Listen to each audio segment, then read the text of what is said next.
ಕಾವ್ಯಳಿಗೆ ಅಂಜಲಿಯನ್ನು ಕಂಡರೆ ಮೊದಲಿನಿಂದಲೂ ಆಗುತ್ತಿರಲಿಲ್ಲ.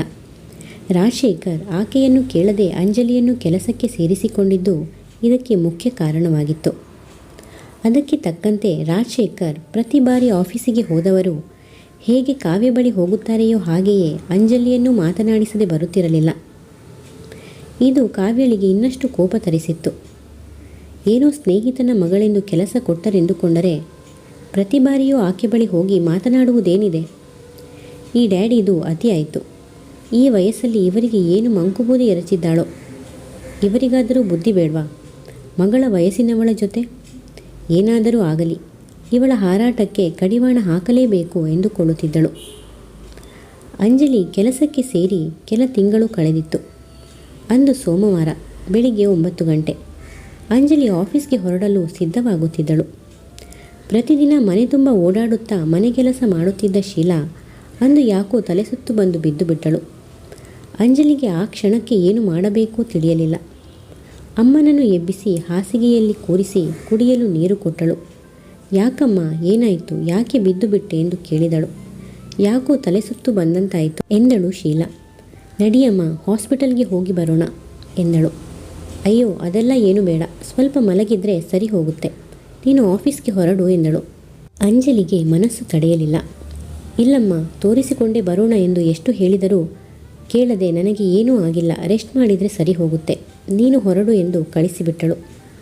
ಆಫೀಸ್ಗೆ ಬಂದ ಅಂಜಲಿಯ ಮನಸ್ಸೆಲ್ಲ ಮನೆಯ ಕಡೆಯೇ ಇತ್ತು. ಅಮ್ಮನಿಗೆ ಹೀಗಾಗುತ್ತಿರುವುದು ಇದು 2ನೇ ಬಾರಿ. ಅಂದು ನೀರು ತರಲು ಹೋದ ಶೀಲಾ ಕುಸಿದು ಬಿದ್ದುದನ್ನು ಪಕ್ಕದ ಮನೆಯ ಪದ್ಮ ಫೋನ್ ಮಾಡಿ ಹೇಳಿದಾಗಲೇ ಅಂಜಲಿಗೆ ತಿಳಿದಿತ್ತು. ಯಾಕೆ ಅಮ್ಮನಿಗೆ ಪದೇ ಪದೇ ಹೀಗೆ ಆಗ್ತಿದೆ? ಯಾವುದಕ್ಕೂ ಒಮ್ಮೆ ಡಾಕ್ಟರ್ ಬಳಿ ಹೋಗಲೇಬೇಕು ಎಂದುಕೊಂಡಳು. ಕಂಪ್ಯೂಟರ್ ಮುಂದೆ ಕುಳಿತ ಅಂಜಲಿ ಯಾವುದೋ ಲೆಟರ್ ಟೈಪ್ ಮಾಡ್ತಿದ್ದಳು. ತಮ್ಮ ಕಂಪನಿಯ ಕಡೆಯಿಂದ ಹೋಗಬೇಕಾದ ಅಮೌಂಟನ್ನು ಟೈಪ್ ಮಾಡುತ್ತಿದ್ದಾಗ 2 ಲಕ್ಷ ಎಂದು ಬರೆಯುವ ಬದಲು 2 ಕೋಟಿ ಎಂದು ಬರೆದಿದ್ದಳು.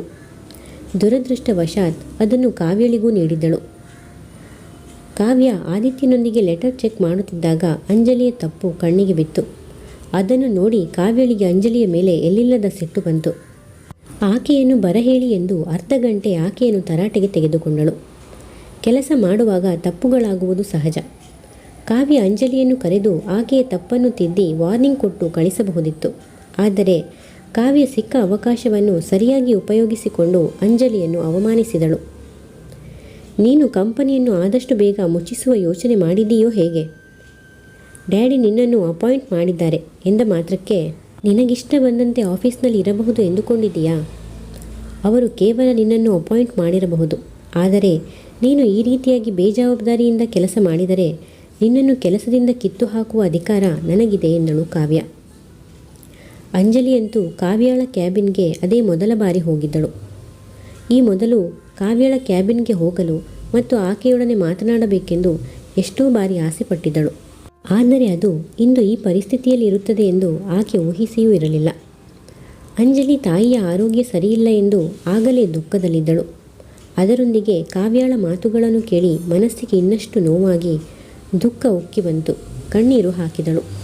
ಆದಿತ್ಯ ನಡೆಯುತ್ತಿರುವುದನ್ನೆಲ್ಲ ನೋಡುತ್ತಾ ಏನೂ ಮಾಡಲಾಗದೆ ಮೂಕನಂತೆ ನಿಂತಿದ್ದ. ಕಾವ್ಯಳ ಸ್ವಭಾವ ಸ್ವಲ್ಪ ಒರಟು ಎನ್ನುವುದು ಆದಿತ್ಯನಿಗೂ ತಿಳಿದಿತ್ತು.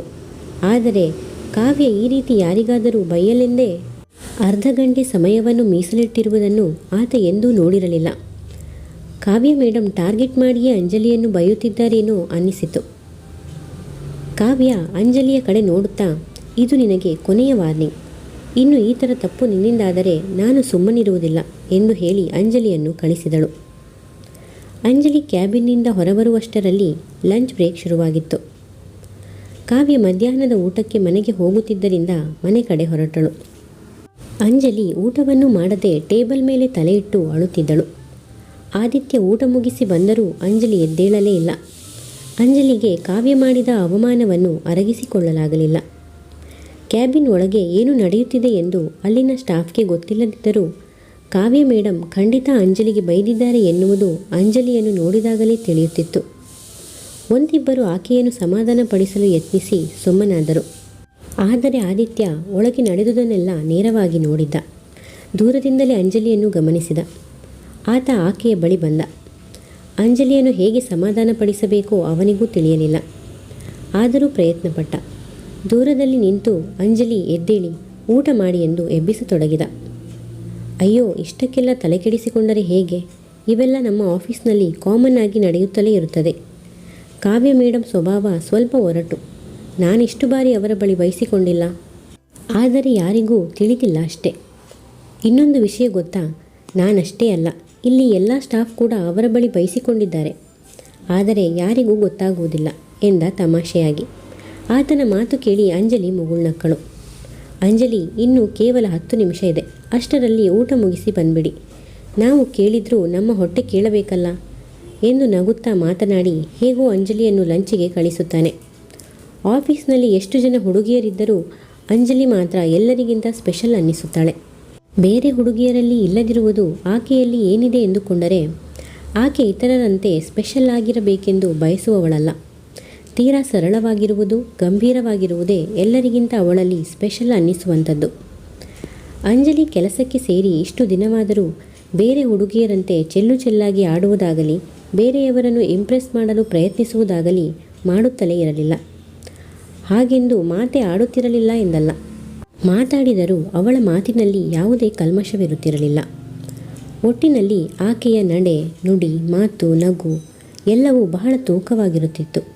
ಅಂದರೆ ಆಕೆಯನ್ನು ನೋಡಿದೊಡನೆ ಆಕೆಯ ಮೇಲೊಂದು ಗೌರವ ತಾನಾಗಿಯೇ ಬರುತ್ತಿತ್ತು. ಅಂದು ಕೆಲಸ ಮುಗಿಸಿ ಮನೆಗೆ ಹೋದ ಅಂಜಲಿಗೆ ಕಿವಿ ತುಂಬ ಕಾವ್ಯಳ ಮಾತುಗಳೇ ಗುಂಗುಡುತ್ತಿದ್ದವು. ಅಬ್ಬಾ, ಕಾವ್ಯ ಇಷ್ಟೊಂದು ಕಠೋರವಾಗಿದ್ದಾಳೆ ಎಂದು ಮೊದಲ ಬಾರಿಗೆ ಅನ್ನಿಸಿತು.